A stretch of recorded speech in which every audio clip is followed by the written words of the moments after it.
What's up, everybody? Welcome back to another Bear Show. I'm Ivan Vargas. Before we go ahead and get started, as always, make sure you like, share, and subscribe to the Tape Never Lies Network. Make sure you become a patron today at www.thetapeneverlies.com. Had a presser yesterday. Wasn't able to get to it. I had to go to work. I left for work a little bit earlier, so I missed the presser. It was around noontime, but I wanted to go ahead and get back to it and talk about it a little bit with you guys. Some things were said by Shane Waldron. Some things were said by Eric Williams. Some of which I liked from the both of them. We also saw a new Matt Eberflus at the podium, and I just wanted to go ahead and jump into it and get started with that. Matt Eberflus comes to the podium and looking sharp. I should say, like looking very sharp here. Let's bring him up right now. I mean, once he lifts his head up, let's go ahead and start this a little bit. Let's see if he can't lift his head up. There we go, right there. Look at it. The guy's got it lined up, got a new beard. Looks like he got a haircut as well. I wonder if I know he has a wife and a daughter. He has daughters and such. So I wonder if they had any influence on Flus's new look. He went from Coach Matt Eberflus to Coach Flusy in a bit of an offseason, maybe less than half of an offseason. He went from Coach Flus to GQ Flusy in a heartbeat. So I mean, I'm not gonna hate on it. He looks good, but obviously he's still the same coach. You'll hear that in a minute. He's still kind of giving you the same old Matt Eberflus treatment when he's at the podium. But nonetheless, let's go ahead and get started with this introductory press conference with Matt Eberflus, Eric Washington, and Shane Waldron. See everybody. Thank you for coming out. I haven't had a chance to do this, but congratulations What's to up, Devin Eric? Hester, Steve McMichael, and Julius Peppers for the Hall of Fame induction. It's great news a couple weeks ago. Really excited to introduce the offense and defensive coordinator today. Bear down, Ray. You guys get a chance to sit with them and talk with them. Mike, for a what's while, up? And that's going to be really good for everybody. And then a couple of thank yous for this Senpai guy, process of bear hiring down. these guys and also our staff. To George and Kevin for giving us the resources to be able to do this, to facilitate this process and doing it the right way. We wanted to make sure that we interviewed everybody in person. So that entailed flying out to see candidates and bringing guys in to see them here at Hallis Hall. And we did that. That was great because we wanted to make sure that we did a thorough process of this and got to know each candidate. And that was really part of the decision making. And I thought it was really good. Also in-house, I wanted to thank a bunch of staff members in-house that did a really good job. Obviously, Ryan Poles for his support during this process. Matt Feinstein, he does all the contracts. So that's a lot of work, and getting that done. Working through it with the agents and those types of things. Harry Freed did an excellent job assisting me in the process. What's up, Frank? How you doing? Chris Morgan, our offensive line coach, was very involved in the process Mike, as well, certainly with the offensive coordinator hire. Exactly my thoughts. You see him, he looks all sharp. You're like, man, who is this guy? Maybe this is a new Matt Eberflus. And then he begins to talk, and you're like, oh, yeah, there he is. There he is. Still looking sharp, though, Matt. Still looking sharp, Coach. Liz Geist in HR, onboarding everybody that we hired. Excellent job there. And Kyle Kelly. He's the guy that does all our director of logistics for us and does a wonderful job. And just wanted to thank those guys. Today is really about Eric and Shane and the men and women we have assembled today. And that's what it's about today. And we got one more hire, though. We got to hire an assistant defensive line coach. You guys saw that Justin Hines left for Seattle to be the D-line coach there. And so we're in the process of hiring that position as we speak, interviewing several candidates this week and potentially into this weekend. So I want to ask you guys in the chat, what is the percentage that the Bears marched Matt up there just to show off his new look? Like, because right now, like I said, we probably could have done with just introducing Eric Washington and Shane Waldron. I'm not going to give Flus a whole bunch of shit right now.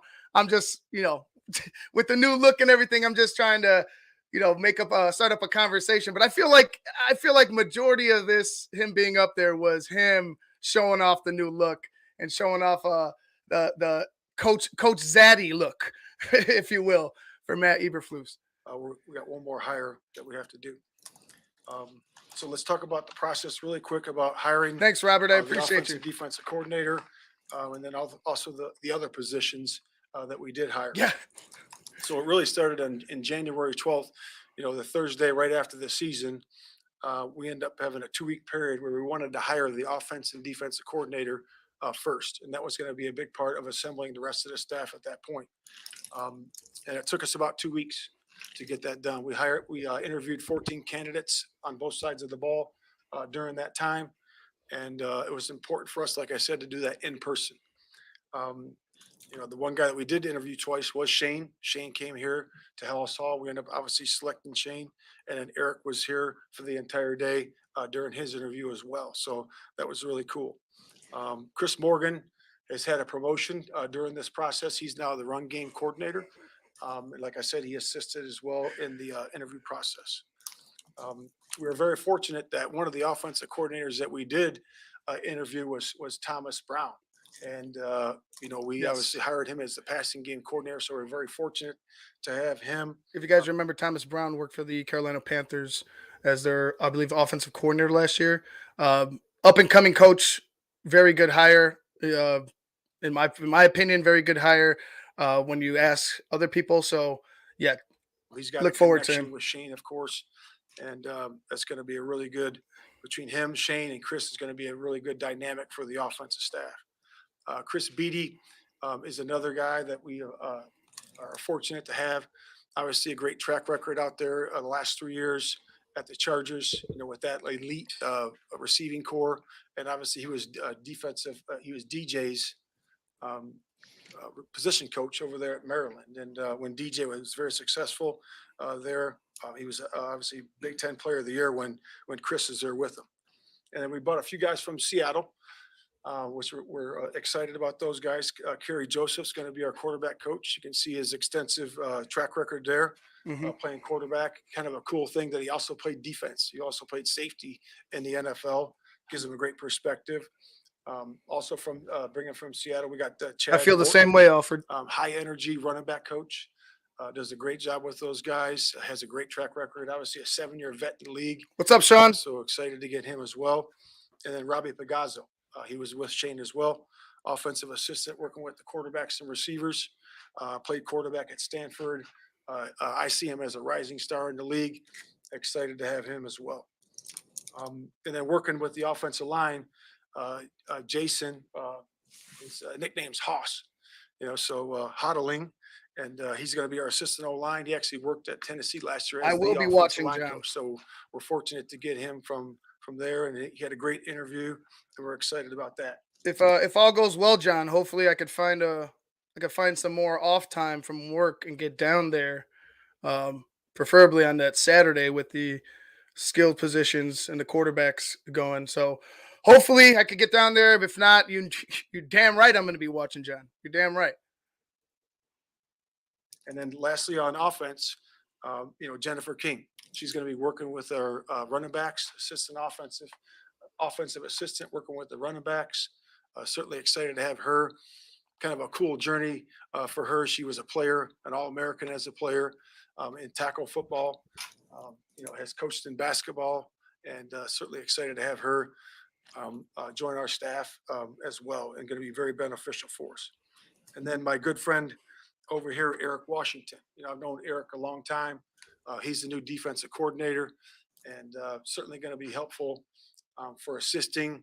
And for me as the play caller, and Looking our for that defense has done a wonderful job looking for in that the short pass time he's been rush here, to and take a certainly step excited forward. to have him. And then obviously selecting Shane. Shane was a big hire for us as well, just as Eric was. And I can't say enough about him. Things we look for in our coaches. I talked about some characteristics, with the staff a couple weeks ago, kind of onboarding those guys. And it's really about a few things that we talked about, and it's really about being creative. You want to be creative, and you want to be curious. To really make the scheme go and make it go with the skill set that we have. And that's important on offense and defense. And that's one of the things we talked about. And that's why these two men are sitting right here with us today about being adaptable. You got to be able to adapt during the course of a season. You're going to have injuries at times. You're going to have different skill sets in there. In-game adaptability. You got to be able to have in-game tactics, and that's an important part during the process of hiring the coordinators. And obviously, being a leader, you got to be a dynamic leader Mhm. to be able to lead these men on offense and defense. And that's an important part as you stand in front of the room. I'll tell you this. Eric Washington seems to have and you'll see him at the podium. He seems to have a type of intensity. Uh, you feel like he is the type of coach that is in control of his unit. Uh, Somebody who's going to not only motivate, but make sure that you understand uh, your assignment. Make sure that you're doing your job. And if not, you're just not going to settle for less. That's kind of the vibe I got from Eric Washington. And you got to be dynamic that way. And then obviously being a teacher, we want to be prepared, and part of being prepared is having great teachers as coaches, and we want to do that with our players. And you guys have heard me say this a bunch of times, and the last two things that I'm going to talk about are the most important thing: is a love of football. You got to love the game, just like we want our players to love the game. That's infectious. And if you love coming to work every single day, guess what? Your players are going to love coming to work every single day. Mhm. And the last but not least is the ability to partner. The partnership that you form with your coaches and on your staff, and the partnership that you form with your players is ultimately what gets it done in this league. And our product that we put on the field is the players. And we want our players to look the very best, our units to look the very best, and that's going to be winning football for the Chicago Bears. So that's what we're excited about. So again, thank you to the staff members that helped. Thank you to everybody, and really thank you to all the guys that I got information from. From the head coaches around the league to the players that I talked to. Through the course of this, to the other coaches that I talked to through the league, I want to thank them as well. But with that, I will hand it over here to our new defensive coordinator, Eric Washington. Yeah, and actually, to that point, before we get Eric Washington up there, to that point, Frank, I believe, and it's not even that I believe it; it's just going to be a fact. They don't beat the Packers next season. You can't keep coming up with the same excuses. Like, you'll have to find a way to, or and not even necessarily the Packers. If you can't find a way to, you know, beat the Lions, and I know they split with the Lions this year, but they're going to get better. Obviously, if you can't find a way to beat your own division, then you can't keep coming with these excuses come next season. Here's Eric Washington.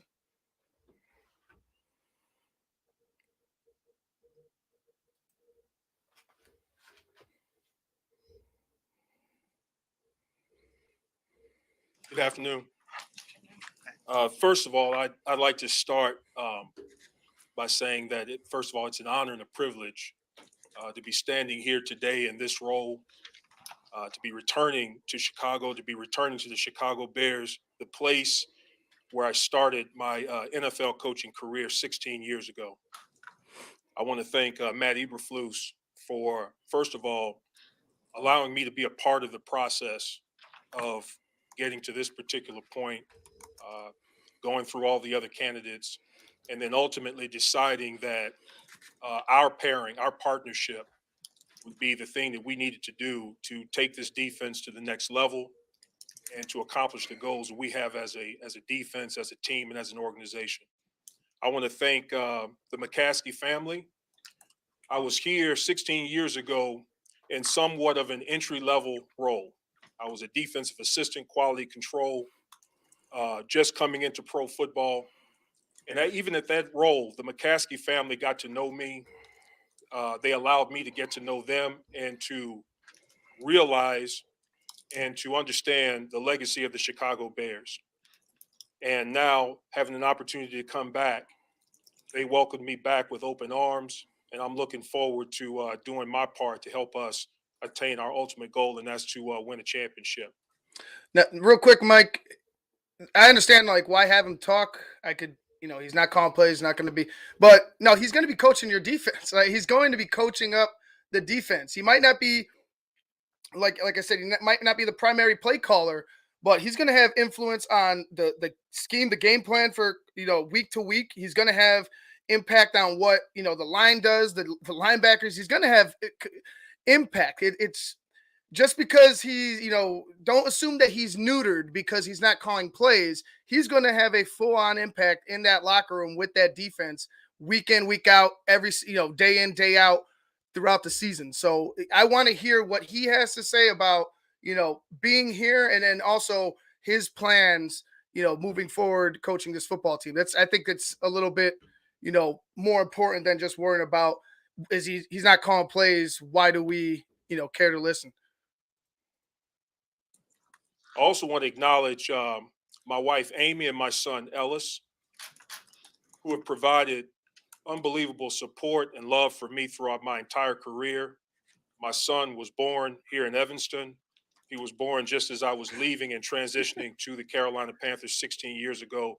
So it's really cool to now come back. He's 13 years old, and for him to be a part of this situation, understand why this is a very special place. I want to thank Ryan Poles, the rest of our front office, for providing the resources and providing knowledge and information about exactly what our plans and what our goals are with respect to moving forward and how we're going to accomplish that, and giving me the tools and resources. It's wonderful to be back. The last acknowledgement that I want to make is I want to dedicate this particular moment to my parents, John and Patsy Washington. Without them, I'm not standing here today. And so I want to dedicate this particular moment to them. I love and appreciate them. And with that, I'll take your questions. Coach, with Matt Eberflus obviously maintaining his role as play caller, where do you see your best opportunity to come and put your imprint on this defense? Well, first of all, it's the defense. It's our system, and it's a system that I'm familiar with structurally. There's some things that are similar to what I've been a part of. Matt's got some really cool ideas, and so you jump in and you do, from my role, you do everything you possibly can to make sure that we perfect our system, and you bring the experiences that you've had, that I've had over 16 years in the NFL and even before that in college football, to add something to inform, to maybe provide a different perspective or some tools and resources. But that's how I intend to approach it, just to come in and really be a part of what we've established, bring my perspective, my level of expertise, the things that I've been fortunate to be a part of in terms of winning situations, explosive defenses, and just kind of add that to the mix and really collaborate with the exceptional staff that we have assembled here on defense. Were you at all reluctant to take the job because of the fact that you will not be calling plays? Yeah, my focus was on what the job is, and as opposed to what it isn't.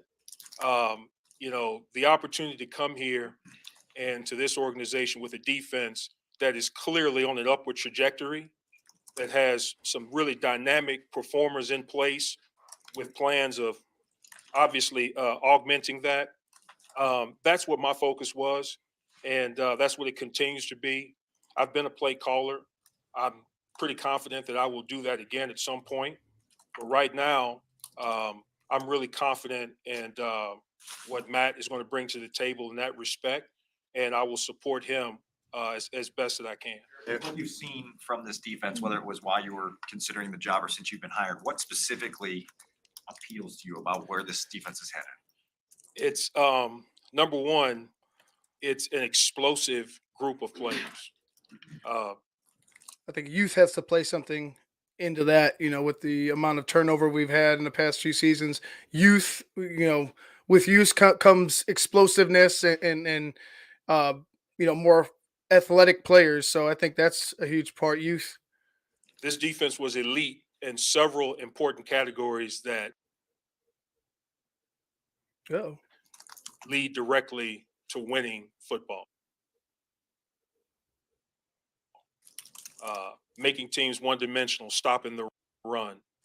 We've got some really good players on the defensive line. This team is in the top 2 or 3 and taking the football away and continuing to feed an explosive offense.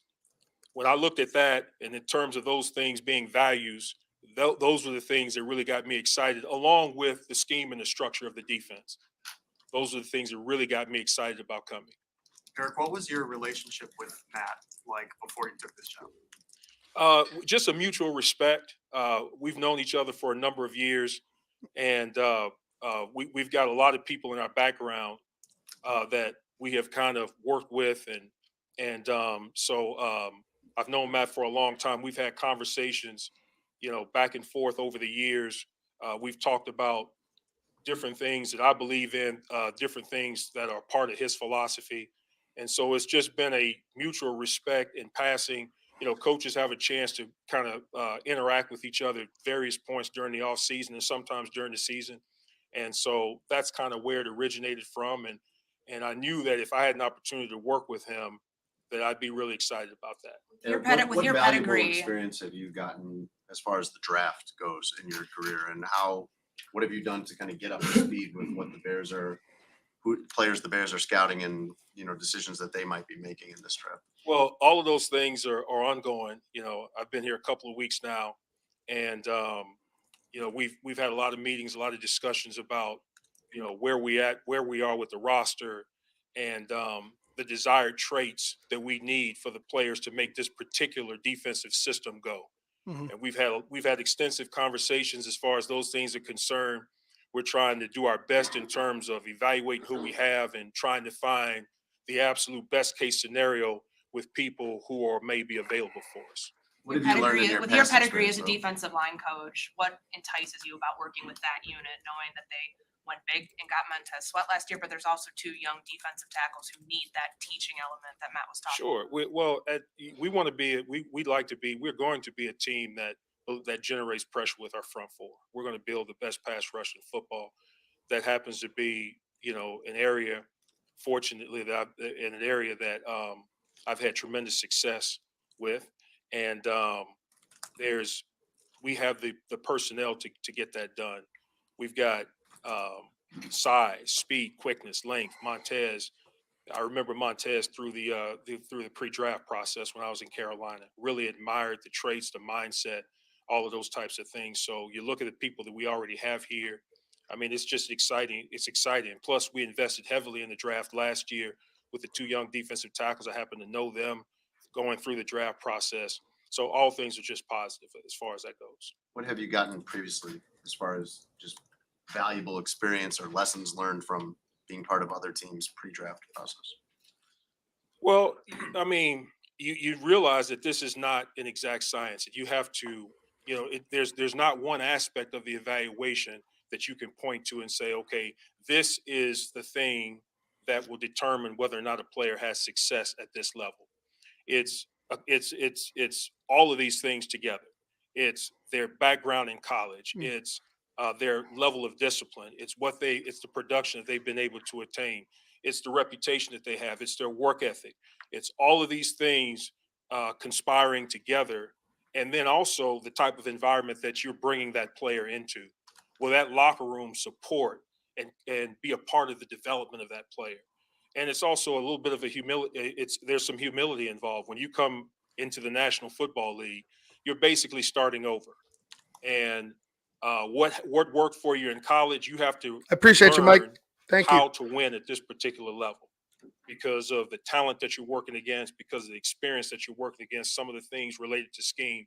So I've taken all of those things and I'll continue to use those to inform that process. Well, you get a good idea of that at the combine when you're talking with guys about just how much learning they're going to have to do, any defensive player. But when you're in those meetings next week, to know what you're going What to up, have to do Creighton? as a teacher and how you're going to have to teach specific players, do you walk away from Indy knowing kind of what the work would be cut out for you if the team drafted a specific guy? Well, you take that particular point that time, and it informs the process. It's just one aspect of it, but yes, it's valuable in terms of getting to know the player and getting more and more information about their background. Now they're standing and sitting in front of you. You're able to ask detailed questions and get a feel for what they've gained and what they've learned coming from where they're coming from. So we'll take all that information in hand and just continue to add that to the overall profile of that individual. You mentioned Yeah, that's exactly right, Teddy. I mentioned it before. He has this type of presence, this calm intensity, right? You could tell that he's a man about his business, and he's a man that's not going to accept anything less but your best. And I really am looking forward to actually seeing, what he can do coaching up, Dexter, coaching up Pickens. If we add other defensive linemen, and not only the defensive linemen, but also with the linebackers and in the secondary, which I think he'll have a hand in. But with Flus being former linebackers coach, I feel like maybe Flus would be more involved in what the linebackers are in the secondary are doing. But nonetheless, he will have a heavy hand in all of the defensive decision makings here in Chicago. As you reflect back on your previous stop here, and you think back to some Oh, here we go. players that you were working with. Good morning, this time Dan. and How you doing? But Arizona's a lot warmer than those Chicago. units. What are some of your reflections and what are some of your All right. fondest memories from your first stop through here? Well, we had a collection of defensive linemen. It was a similar philosophy, and they were a tough, aggressive bunch that loved the game. They absolutely loved the game. They were hard workers in practice, and they were a lot of fun to be around. The personalities and just the talent, the relentlessness.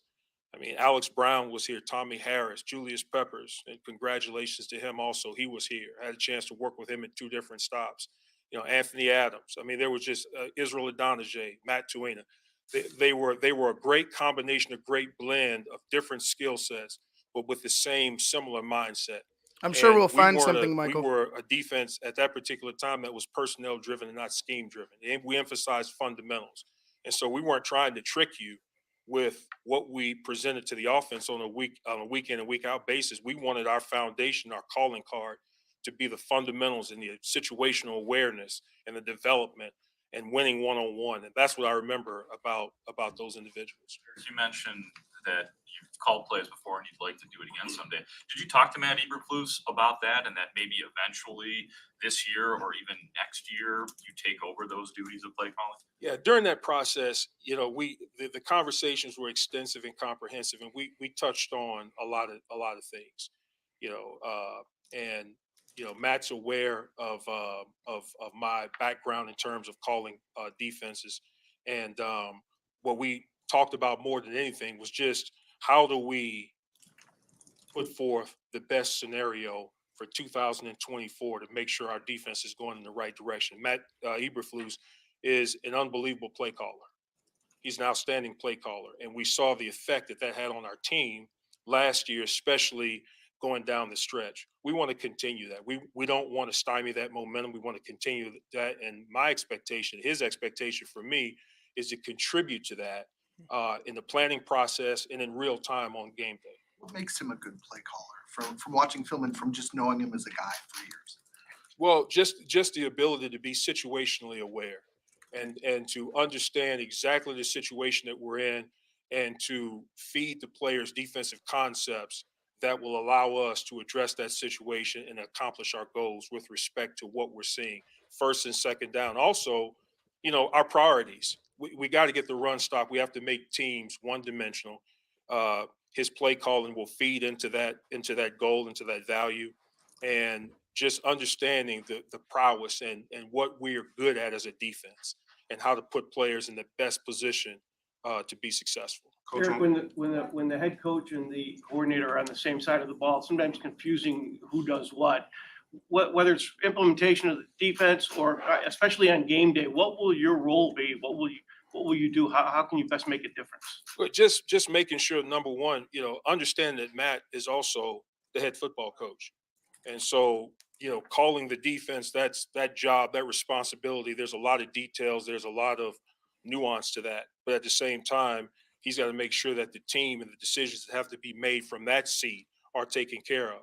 And so for me, I will do everything that the coordinator is doing without actually calling the defense. And if he needs to hand that responsibility off to me temporarily or for a snap or two, be ready to follow up and to take that role on and to make sure that we continue to move forward in the direction that we want to go in.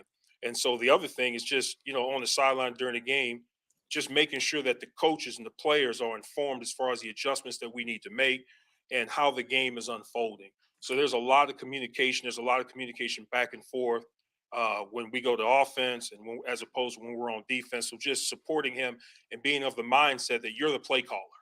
So if there's a question that's posed, if there's some way I can support that situation, make sure I get that information to him quickly and clearly so he can make a decision. Will you be like devising game plans or initiating game plans, or is that kind of Matt's thing? No, we'll be collaborating on all of those issues, and certainly I'll be There's that called word. upon, I'll be counted on to be a part of the constructing the defense, organizing exactly what we want to do relative to different situations, and then just putting the entire plan together along with our staff. There'll be some collaboration there, but Matt and I will work closely together to come up with the final approach that we want on a week in and week out basis. So someone get Mr. Washington the memo about that word collaborate, the C word. It's not the C word you think, but it's the other C word. Collaboration. When somebody give him a memo. Thank you. Thank you. I do too, Dan. Dan with that word again. I kid about collaboration, but yeah. Right, how's everyone doing? Good, how are you? I would, before we get to Shane Waldron, I like the fact that, you're going to have two guys with, great defensive backgrounds. Obviously, Eric has a specific specialty with the defensive line. You have, like I mentioned before, Eberflus with the linebackers in the secondary. I like the idea that they're going to be working together. The defense did change when Flu started calling the plays. So I don't have an issue with him continuing to call the plays. I just want to see how involved both of them are. And like I said before, I'm sure it's going to be, both of them together, devising a game plan against the opposing offenses. Maybe Eric has some implementation or some insight on what to call during on game day, like in specific situations. Maybe Matt is going to, communicate with his defensive coordinator and they come to some decision. Maybe you could see that, but I just really am looking forward to that relationship and how it's going to build and what he's going to do with this defensive line, who I feel like is primed to take a leap forward this season. Let's get to Shane Waldron. This is the guy everybody wants to hear about or hear from. This is we had a lot of people, like I said, with everything this offseason. I said people are going to buy into every little thing, that is said. And I just, again, I feel like we're in a situation here with this press conference where on both sides, you want to hear what you want to hear, but you're missing, what is actually being said. So let's just go ahead and listen to what Shane Waldron has to say, new Bears offensive coordinator. Here. So first of all, I want to thank Coach Eberflus, Ryan Poles, Kevin. We'll Warren, get the and of course, collab tracker Pastor going family soon, for Sam. Trust me. making me part of this great organization and storied franchise. Couldn't be more excited about it. When the job process started and the interview process started, it became obvious pretty quickly for me what direction I wanted to take this thing and really go after this job, getting to know those people, how well they interacted together. So fortunate that it all worked out and totally appreciative of it.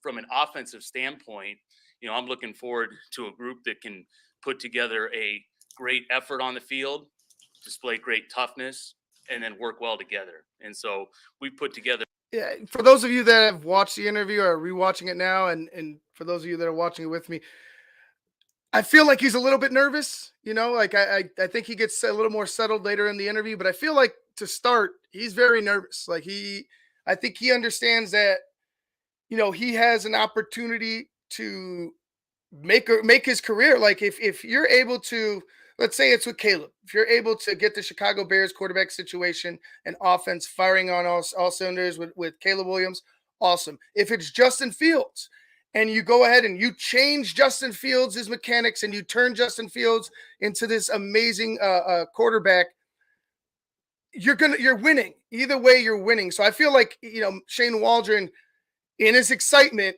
also is a bit nervous because he understands that this job, it's not just the offensive coordinator for the Bears. It could be, the stepping stone that he needs to become a head coach in this football league.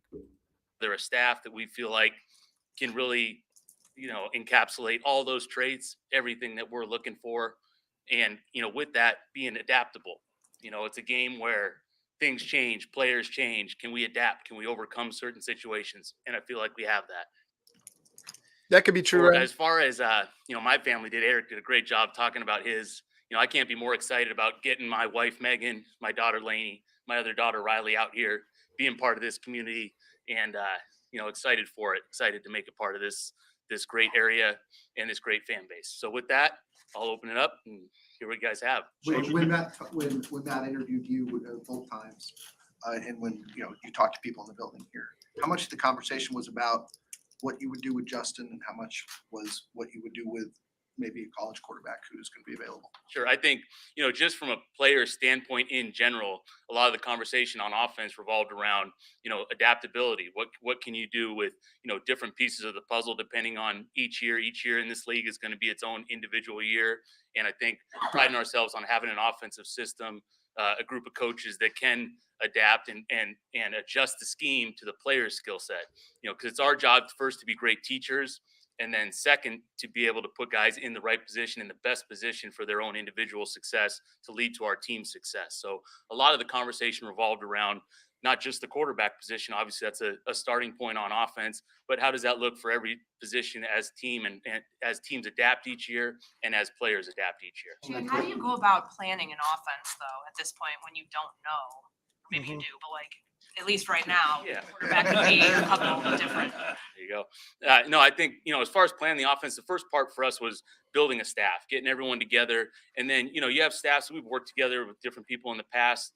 People have had different experiences. But the first part of that is really speaking our language. What's the 2024 Bears going to look like in terms of how we're calling certain coverages? How are we calling routes?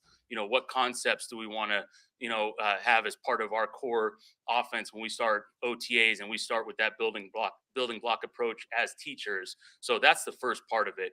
And to me, having a system that's speaking the same language, that's multiple in its ways that it can attack a defense, then you start to get the players and you start to know what your personnel is going to look like for that season.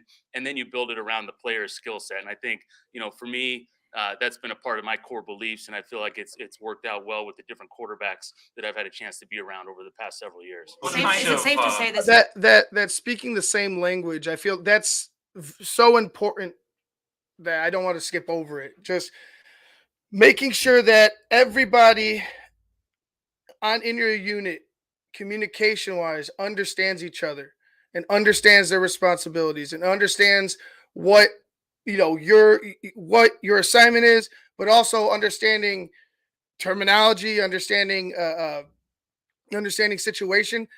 That's something that's speaking the language. That is what he's talking about. Is everybody on the same page, focus on the same thing, knowing what their job entails, and doing that together. So I think that's very important that they get that settled. As an offense though, whether it's Justin or a college quarterback that, to be named later, that could work for either one of them.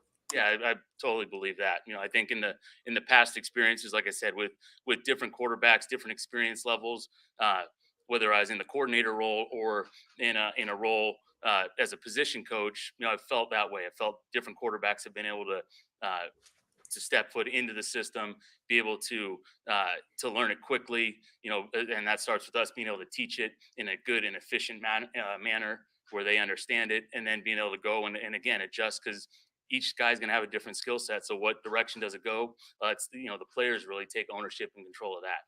And who's here already that you like, that you're excited about coaching? Who's already in place personnel wise? No, well, I think the big thing is just in big picture, because without getting into specific personnel talk right now, because it's an ever changing scenario, especially this time of the year with free agency, and we know that. And I'm just excited about some of the explosive playmakers. Some of the Yeah, the further we get into this one, I'm more on Ryan's side. I'm more and more on Ryan's side that he just doesn't want to fuck up and say the what's going on with the quarterback situation 100%. So yeah, I'm Ryan. You swayed me. core foundational pieces that we have up front. And then, some of the toughness in the runners, things that they've displayed on tape right there. And obviously at the quarterback position with that ability to be explosive, to be a playmaker, to work off schedule. Those things are all good pieces to an offense that really finished strong last year. And I'm looking really to see how can we as an offensive staff look to build upon that. How do we incorporate our system with a bunch of great players that have had success in this league? And like I said, getting a chance to look forward at how we come together in this thing, and the individuals will kind of put their best foot forward as we get to it, as we get to know them better. I do think, one part for me is, this is a business, there's a business time of year, but it's a relationship based business. And for me as a coach coming in, the best chance to start developing those real relationships is when OTAs get going, when the off-season program begins, when we get a chance to, outside of being able to reach out to guys and just say hello to introduce myself, get a chance to spend time with them, get them a chance to know our coaches, get a chance to know them outside of just football X's and O's. Because I think once we know each other, once you do develop relationships with people, which is an in-person thing in my mind, then you get a chance to really coach them harder, coach them better, understand how they work and how we would interact together. Part of the homework for this organization in the weeks ahead is figuring out the quarterback situation. When you presumably will have input on the quarterback draft class, what are your early impressions of Caleb Williams and who he is as a prospect? Yeah, I think, from afar, mainly my impression of a lot of these quarterbacks, all the college quarterbacks was, what an unbelievable college season we just came, off of with these guys making some of these dynamic plays down the stretch, whether it was leading into the championship games or the bowl games leading up to that, the regular season. Obviously for me being out on the West Coast, get a little bit of more exposure to the Pac-12.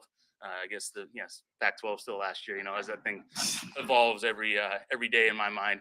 But so, just in terms of that, it's been more of, generalities, seeing all these guys perform at a high level under the national spotlight, especially there's multiple quarterbacks that have already performed on the highest stage, in big games. And obviously he's one of them. And I'm excited to really, when we start this afternoon with some of our draft process, then the combine kicks off, to me, that's the chance to really dive into this and get going. When you dive Okay, so he's excited about what he has on the table as far as draft prospects. Okay, we get, and I'm not gonna take that little clip and run with it like everybody's going to take this clip that's coming up, and it just took off with it about the quarterback situation. He's giving you the politically correct answer, trying not to screw this up because he is excited. I mean, truthfully, you have to be excited. You have a young athletic quarterback with a lot of potential and upside still. And then you have the number one pick with the pick of the litter and a potential quote unquote generational talent at the top of that draft. It's a win-win for Shane Waldron. So, like I said, those of you on either side, buying into what he's saying 100% which way or the other, it's just him saying the answers the way that he needs to be that they need to be said in order not to give away their position. into the pre-draft process from your role, what are the things that excite you most, whether it's pro days, combine, visits? What are the things that are compelling to you in this next stretch of homework? Yeah, I think getting to know the person, and all these guys, that everyone's got a story. Cool thing about football is everyone has such a unique and different background and what led them, what's their why, how did they get to this point?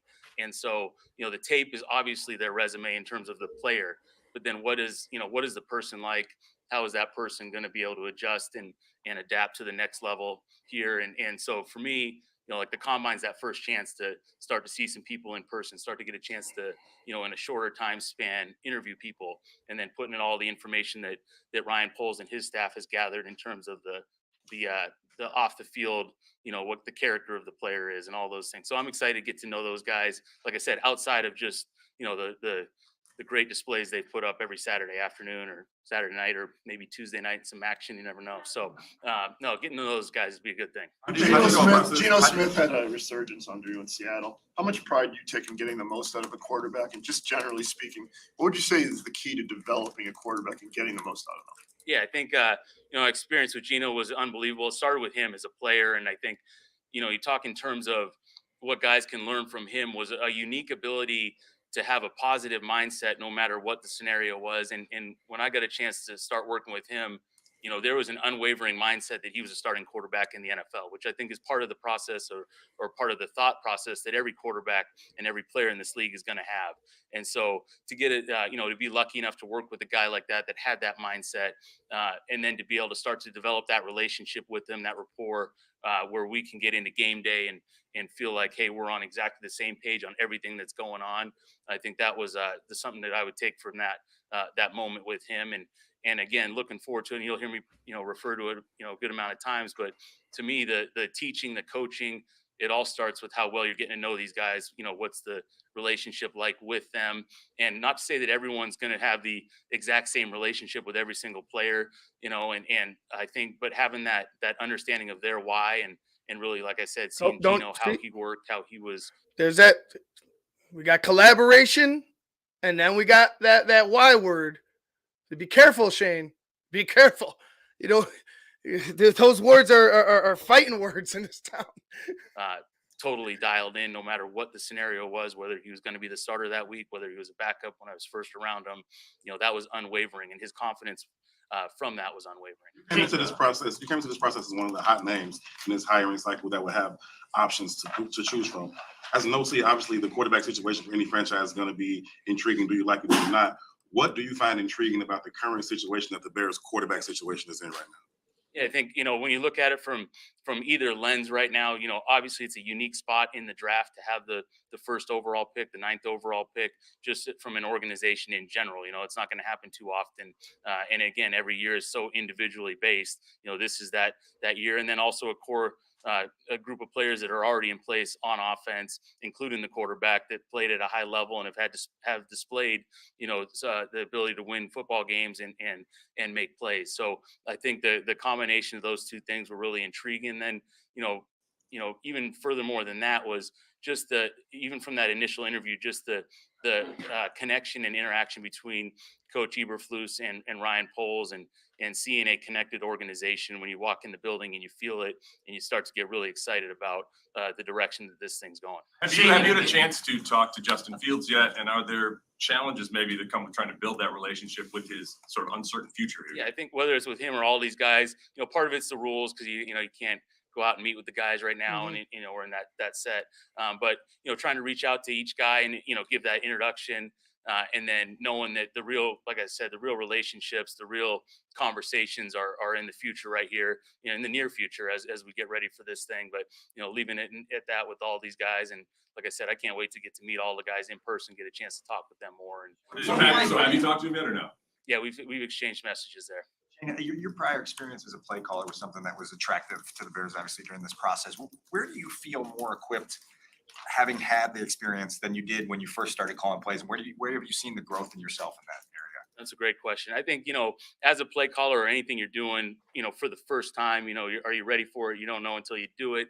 And then once you've done it, you've been exposed to it. I think it's all about reps, just like no different for a player. The more reps you accumulate, the more situations that are put in front of you, the more and more natural it becomes to react with a positive decision in those scenarios right there.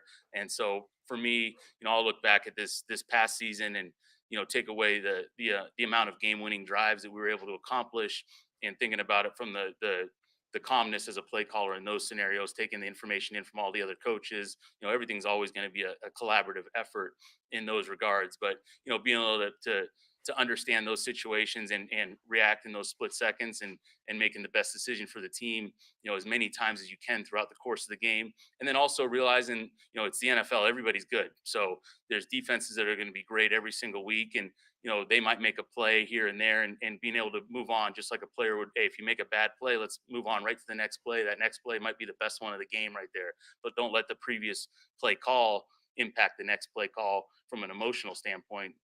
And so I think as the more and more reps you get at something, more and more you do it, the more and more comfortable I feel like I become in those scenarios. You could have gone many places.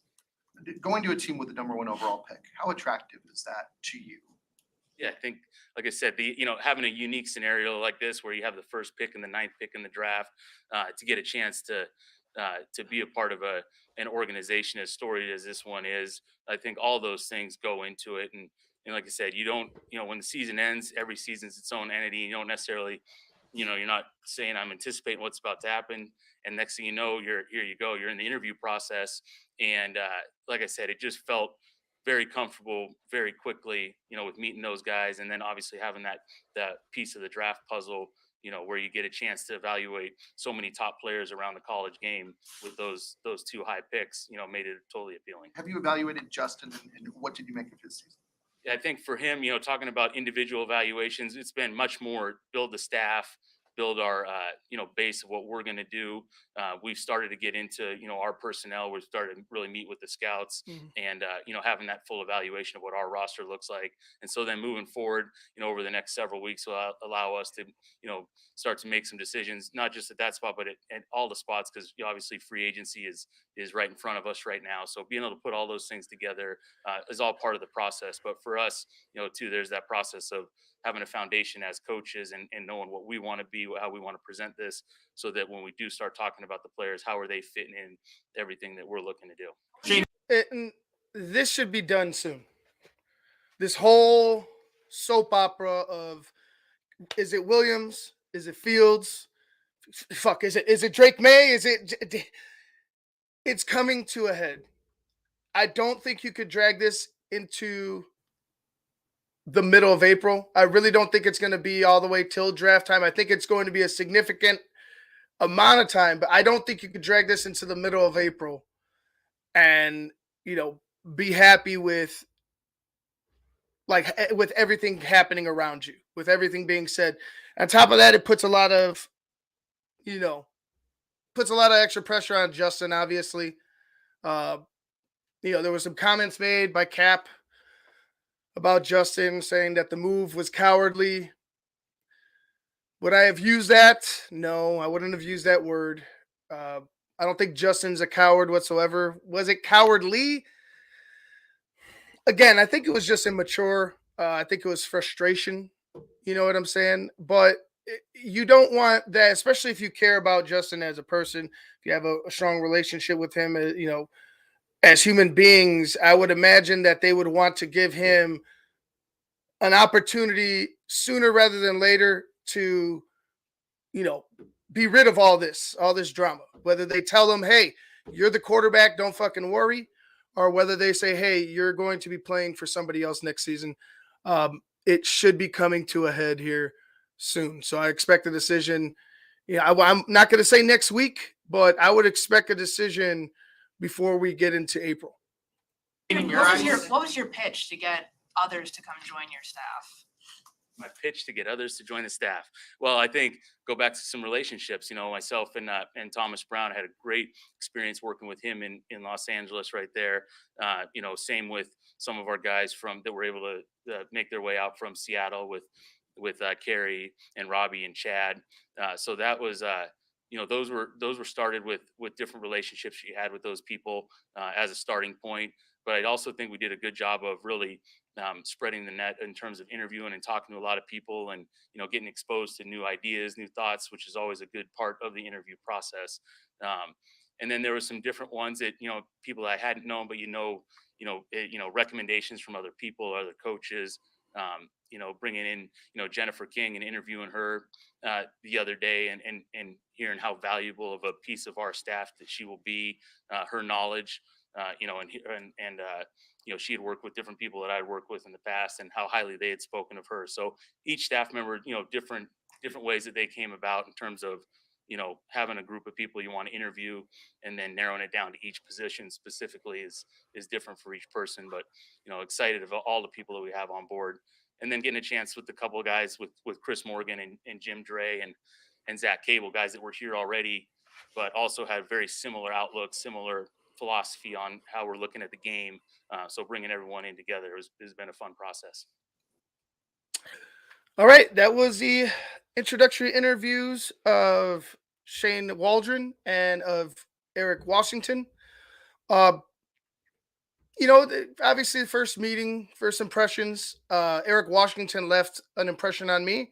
Hopefully, the way he carries himself at the podium and the way he's describing how this can work on defense comes to fruition. Shane Waldron, on the other hand, like I said, I don't have anything. I don't have anything negative right now.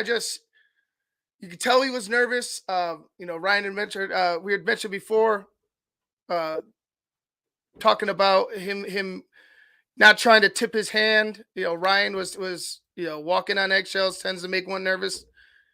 I could see that he had a little bit of that. I had mentioned before that maybe there's some type of nervousness knowing that the importance or the magnitude of what he can accomplish here and what it could do for him as a coach in his career.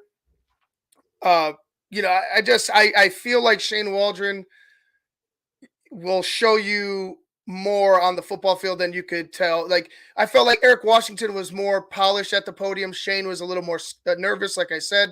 And, on top of that, he can't really give you distinct information because of the situation with at quarterback and, who's going to be coming in, who's going to be going out, or, what have you. But nonetheless, I thought that it was all right introductory interview. I felt we got a lot of good information from both sides.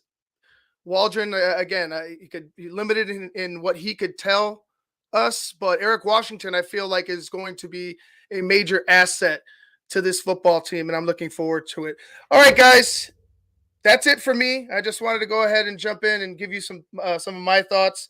Some of you that didn't see the interview, allow you to see it and hear it for yourself. Like I said, people could take whatever they want out of there, and run with it from both sides, right? From both sides. But I just feel like there wasn't enough for me to say, oh yeah, they're deciding on keeping Justin, or they're deciding on drafting Caleb Williams, or whoever is going to be come draft day. I just, it had information in it, but it didn't have the information that some people think it had. So for me, that's where I stand. I appreciate all you guys for joining in. Appreciate the comments. Appreciate you hanging out, chilling with me on a Friday afternoon. Thank God for PTO. I got a wedding to go to a little bit later. Friday weddings, kind of wild, but I made sure I took the weekend off so I could enjoy it, and not have to wake up and go to work a little hungover. But anyway, guys, that's enough for me. I'm Ivan Vargas. You've been watching another Bear Show. Make sure you like, share, and subscribe to the Tape Never Lies Network. Make sure you become a patron today at www.thetapeneverlies.com. Y'all have a good weekend. See you next week. Peace.